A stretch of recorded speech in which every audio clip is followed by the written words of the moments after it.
여러분, 할리우드의 대표 인고 부부 안젤리나 졸리와 브래드 피트 부부를 아마 잘 아실 것입니다. 근데 그들이 결혼 생활에 마침표를 찍는다고 지난주 화요일에 각 방송사들이 다투어 보도한 것을 아마 들으신 분들이 많으실 것입니다.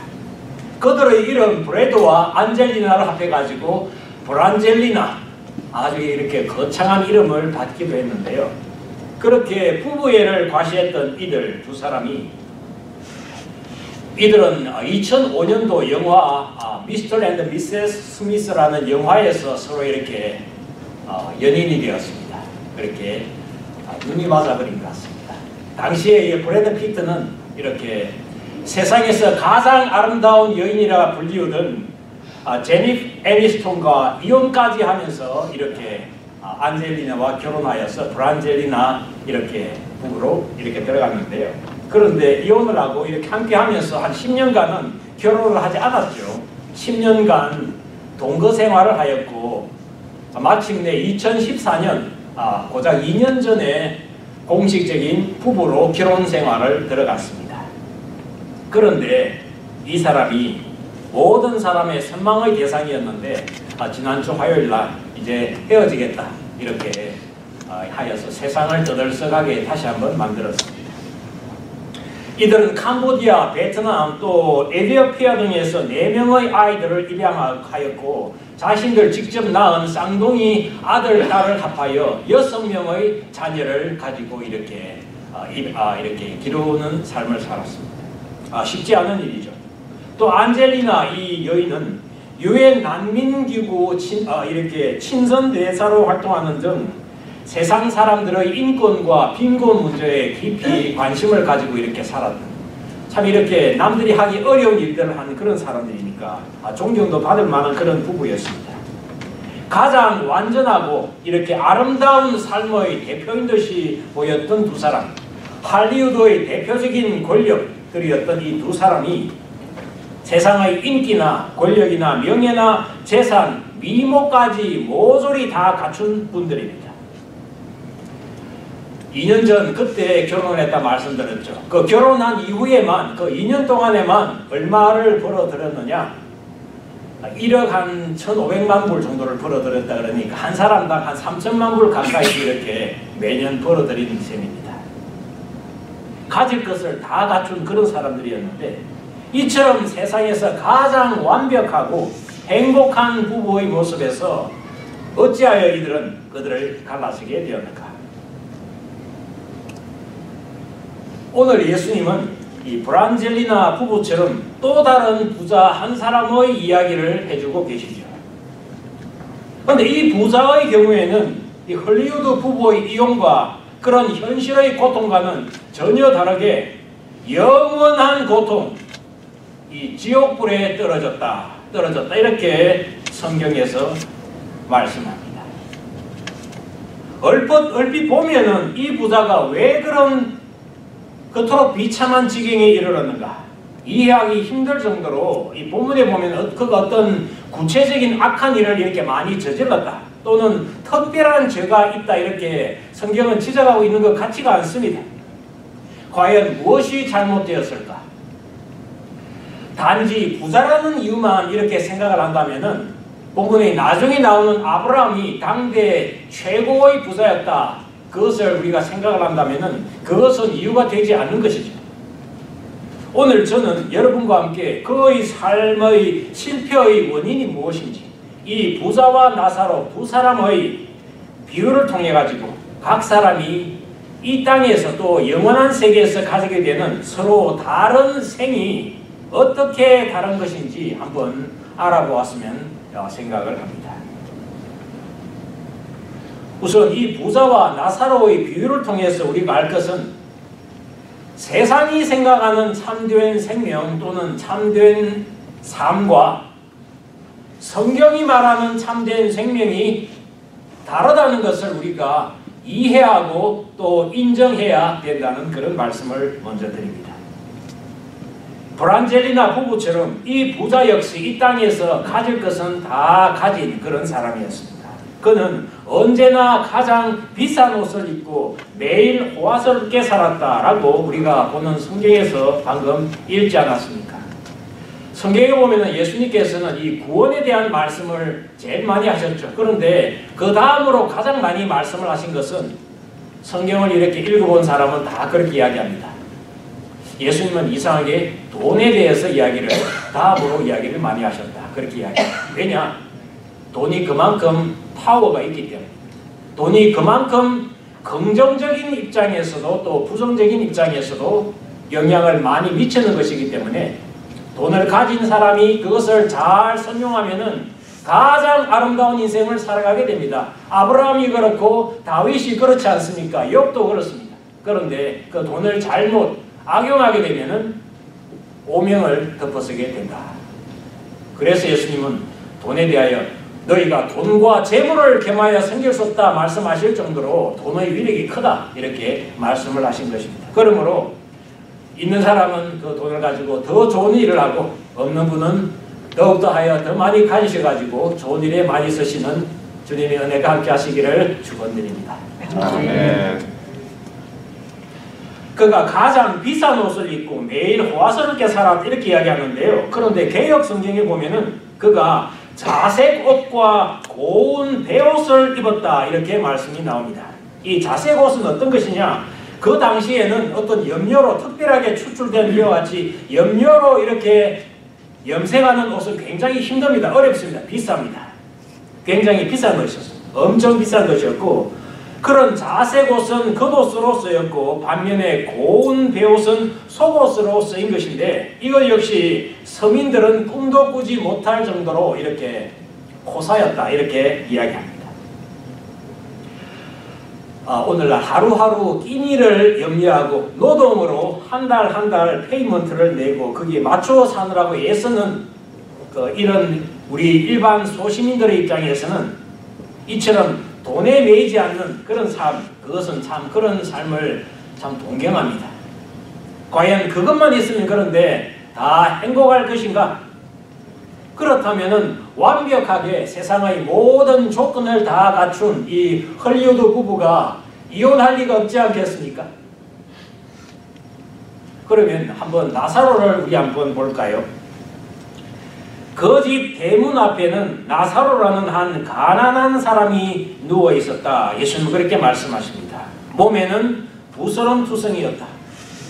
그가 부자의 식탁에서 떨어진 부스러기로 줄인 배를 채우기를 원했는데 심지어 개들이 와서 그의 부스럼을 핥았다 말씀하십니다. 그 집 대문 앞에 나사로가 이렇게 있었으니까 이 부자는 자신의 집을 들어가고 났을 때마다 이 거지를 아마 보았을 겁니다. 거기가 그의 어떤 국을 장소였으니까 말입니다. 그의 주거생활이라는 것은 이 부자의 집 대문 앞에 들어 누워가지고 그 부자의 상에서 떨어지는 남은 음식물 찌꺼기를 먹는 것이 그의 유일한 생존 수단이었지 않습니까? 그러니까 그는 이 거지를 지나갈 때마다 아마 많이 보았을 것입니다. 그의 애처롭게 바라보는 눈길도 느꼈을 것입니다. 아마 어쩌면 그는 그런데도 그의 앞을 지나가면서 이렇게 생각했을 것입니다.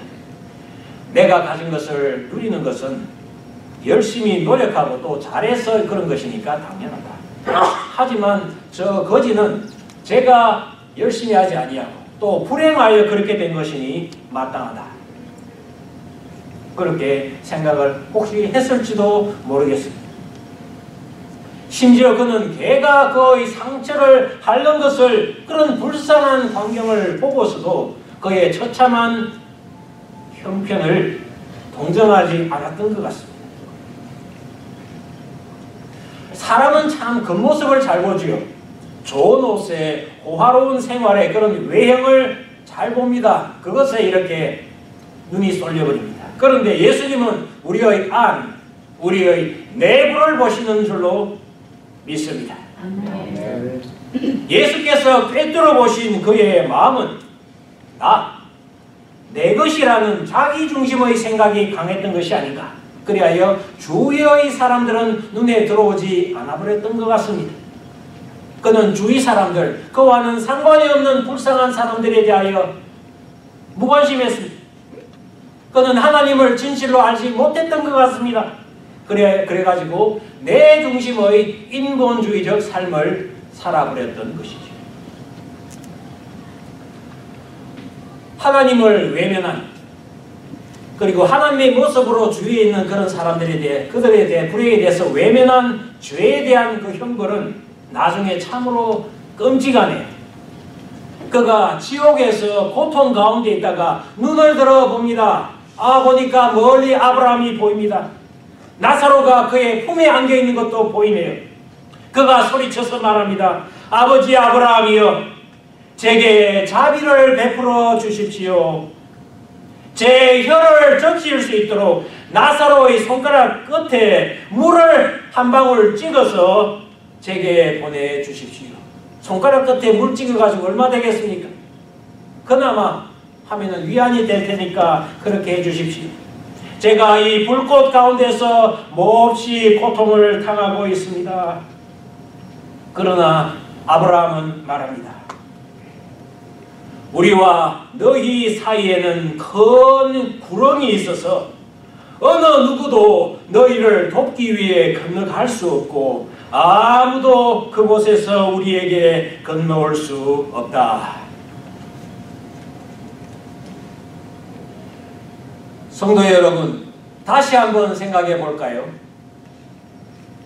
나사로는 이 땅에서 천한 자로 고통받았다고 그가 천국에 갔습니까? 단지 그 이유 하나 때문에 천국에 가는 것입니까? 또 부자는 자기의 집 앞 대문에 놓여있는 그 거지에게 무관심한 것 그 한 가지 이유 때문에 이제 지옥에 가서 이토록 고통을, 그것도 영원토록 받습니까? 그렇다면 이 땅에서 고통받는 것이 오히려 축복이지요. 자신이 가진 재물과 부, 성공이 다 그렇다고 예수님은 그렇게 말씀하시는 건가요? 아닙니다. 우선 거지 나사로가 천국에 가는 상황을 잘 살펴보시기 바랍니다. 그는 죽어 천사들에게 이끌려 아브라함의 팔에 안겼다. 다시 말해 그가 살아있을 때 그는 하나님을 믿었고 주님의 천사와 동행하는 사람이었다. 그러한 삶을 살았다. 그렇게 말씀하시는 것이라고 보입니다. 비록 이 땅에서는 남들보다 누리지 못하며 불행하게 살았지만 그는 하나님을 믿는 그의 믿음으로 천사에 이끌려 마침내 천국에 들어갔다. 그렇게 예수님은 말씀하십니다. 죽어 천사들에게 이끌려 아브라함의 팔에 안겼다. 비록 구걸하며 남들에게 조소당하는, 비웃음당하는 비참한 생을 살았지만 그는 믿음의 조상인 아브라함을 사모하며 스스로의 믿음을 끝까지 잃지 않았다. 그런 의미로 해석이 됩니다. 불행한 삶에서도 믿음의 선한 싸움에서 마침내 승리하였다. 그런 말인 줄로 보입니다. 그가 거지로 살았기 때문에 이제 천국의 복을 보상으로 받는 것이 아니라 믿음으로 살았으며 또 천사와 같이 동행하며 사는 삶이 그를 천국으로 인도하였다는 것입니다. 그런데 이 부자는 말합니다. 저는 이제 실패해버렸네요. 저는 이제 끝난 인생입니다. 그런데 제가 사랑하는 이들만은 이 실패를 되풀이하지 않도록 해달라. 이제 제발 나사로를 보내달라고 부탁을 합니다. 제발 부탁입니다. 아버지, 나사로를 내 집안에 보내주십시오. 제게 형제가 5명이 있는데 나사로가 가서 정언하여서 그들이 이 고통받는 곳에 오지 않게 해주십시오. 이 고통받는 곳, 이 끔찍한 곳, 제발 그들만이. 그는 인간적인 어떤 그런 그 주위에 있는 사람에게 그런 마음이 있었던 것 같습니다. 그런데도 그는 이 불행에 떨어졌다. 예수님 그렇게 말씀하시는 건데요. 그러나 여러분, 이 시간 예수님께서 아브라함의 입을 통해 하시는 말씀, 그 말씀을 우리는 깊이 받아들여야 한다. 그래서 한번 주목해서 들어주시기를 부탁드립니다. 뭐라고 말씀하십니까? 그들에게는 모세와 예언자들이 있다. 그들은 그 소리를 들어야 한다. 그 소리를 들어야 한다. 이에 부자는 말하죠. 그렇지 않습니다. 누군가 죽었다가 살아나 그들에게로 가면 그들이 회개해야 할 것입니다. 하지만 아브라함은 다시 그에게 대답하지. 만일 그들이 모세와 예언자들의 말을 듣지 않는다면 죽은 사람이 다시 일어나도 그들은 믿지 않을 것이다. 결론적으로 지금 주님은 우리에게 이 부자의 비극을, 이 비극에서 벗어날 수 있는 방법을 말씀해주고 계시는 것입니다. 여러분, 그것이 무엇인가? 그것은 성경만으로 충분하다는 것입니다. 성경만으로 충분하다. 하나님의 기록된 말씀이 교회와 하나님이 택한 사람들에 의해 선포되는 것을 이 부자 역시 생전에 많이 들었을 것입니다. 그러나 그는 그 하나님의 초청에 무관심하였고 이제 그의 영혼이 지옥불에서 고통받자 그는 다른 기적적인 방법으로 그의 형제들이 구원받기를 원합니다. 그런데 주님은 뭐라 하십니까? 오직 기록된 말씀과 선포된 말씀, 성경만으로 충분하다. 그렇게 이야기하시는 것입니다. 다시 말하자면 이 성경은 우리가 저 부자처럼 무시할 수가 있다는 것입니다. 반면에 우리가 알고자 하면은 충분히 알 수 있다는 것입니다. 아무리 노력해도 모르겠네. 성경은 그렇지 않다는 것입니다. 우리가 단순하고 열린 마음으로 진지한 자세를 가지고 읽고 듣고 순종하면은 우리가 천국 가는 길에 대한 정보를 충분히 이해할 수 있을 정도로 성경의 진리는 쉽게 적혀 있다는 것입니다. 그래서 나에게 책임 없다 그렇게 할 수 없다는 것입니다. 그 성경의 진리는 쉽게 적혀 있으며 또한 오늘도 지구촌 곳곳에서 주의 종들을 통하여 지금도 선포되고 있는 것입니다. 그것으로 충분하다. 그 외에는 다른 것을 찾지 말라. 예수님은 성경에서 말씀하시는 것입니다. 단지 내 눈이 진리보다 내 중심, 하나님의 말씀보다 내 목적 또는 세상 부귀에 더욱 관심이 있어버리면은 이 진리를 듣고 이해할 수 있는 길이 막힌다는 뜻입니다. 그래서 예수님은 말씀하시죠. 눈이 있어도 보지 못하고 귀가 있어도 듣지 못하고 그런 자들이야. 너희에게 화가 있다.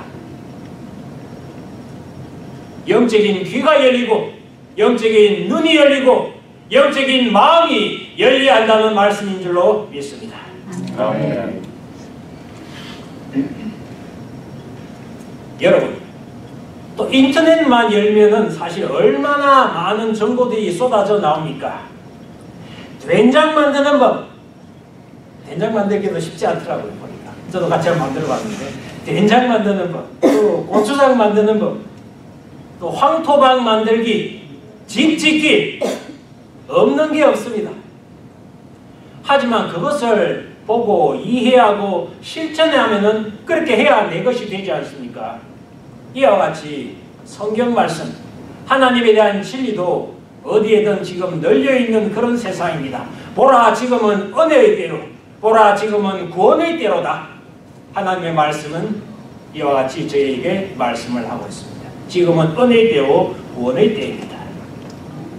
성경에 보면은 세상이 어떻게 만들어졌는지, 왜 인간이 타락했는지, 왜 세상이 여러 가지 언어로서로 나뉘어져 버렸는지, 왜 예수를 믿어야 하는지, 천국과 지옥에 대해서 예컨대 나사로가 들어간 천국 이야기들이 전거되고 있지 않습니까? 그러니 여러분, 성경을 남의 이야기로 생각하면 안 됩니다. 성경은 내 운명이 결정되는 나의 것으로 받아들여야 하는 것입니다. 성경을 진지하게 하나님이 나에게 뭐라고 말씀하시는가, 하나님의 말씀을 듣고자 하는 마음으로 성경을 읽고 선포되는 말씀에 귀를 기울여야 합니다. 그렇게 할 때 하나님의 영께서 우리의 마음에 깨우쳐 주시고 천국길을 잘 가르쳐 주실 줄로 믿습니다. 그리하여 금세와 내세를 우리가 준비해야 합니다. 그때 그 말씀의 진리가 내 것이 됩니다. 내가 가득 차 있으면, 내 생각이 가득 차 있어 버려가지고 이게 옳다 그래 버리면은 그것이 진리를 방해합니다. 무엇이 정말 진리인가, 무엇이 정말 옳은가, 열린 마음으로 하나님의 말씀을 대해야 합니다. 하나님의 말씀에 다가갈 때 겸손한 마음으로, 설사 무릎을 물리적으로 꿇지는 않는다 할지라도 마음으로는 하나님 앞에 머리를 조아리며 주여 나에게 무슨 말씀을 하시나이까 듣는 마음으로 들어보십시오. 반드시 하나님께서 말씀하십니다. 반대로 세상 좋은 것에 빠져버리면은 그것이 좋은 생명이고 참된 생명인 줄 알았는데 나중에 이 부자와 같은 그런 실패를 반복하는 경우가 되지 않을까 염려가 됩니다. 옛날 지구상에는 메가케로스라고 하는 거대한 뿔을 가진 사슴이 있었다고 하는데요. 이 사슴들은 그 뿔들을 최고의 자랑으로 아마 여겼었겠습니다. 그런데 어느 날 지구에서 멸종되어 버리고 맙니다. 그 원인이 무엇인가?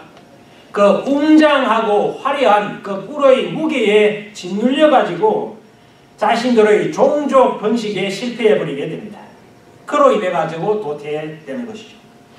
그들의 자랑이요 자부심으로 여겼던 커다란 뿔이 오히려 그들에게 비극의 원인이 되어버린 것입니다.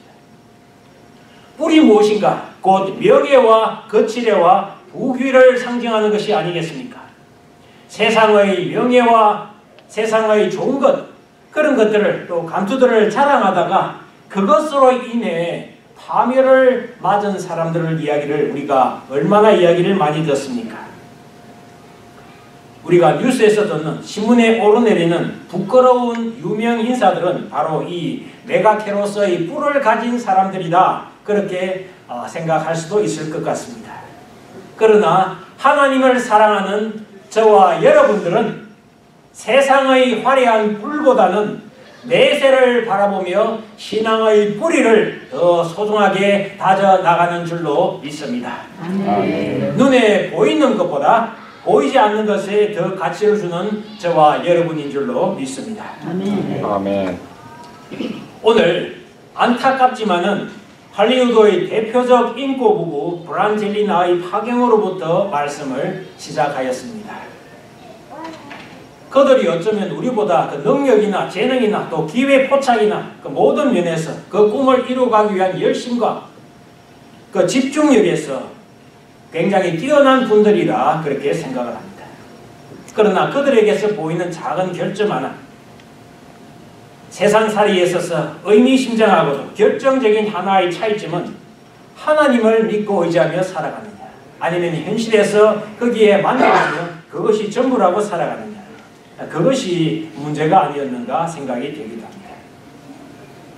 아무 아쉬울 것도 부러울 것도 없어 보이지만 실상은 가장 중요한 것을 결핍하고 있는 자기 중심의 인생이 아니라 아무 가진 것 없는 나사로 같은 삶이라고 할지라도 세상의 그 누구보다도 부요한 하나님 중심의 삶을 살아가는 저와 여러분이 될 수 있기를 기도합니다.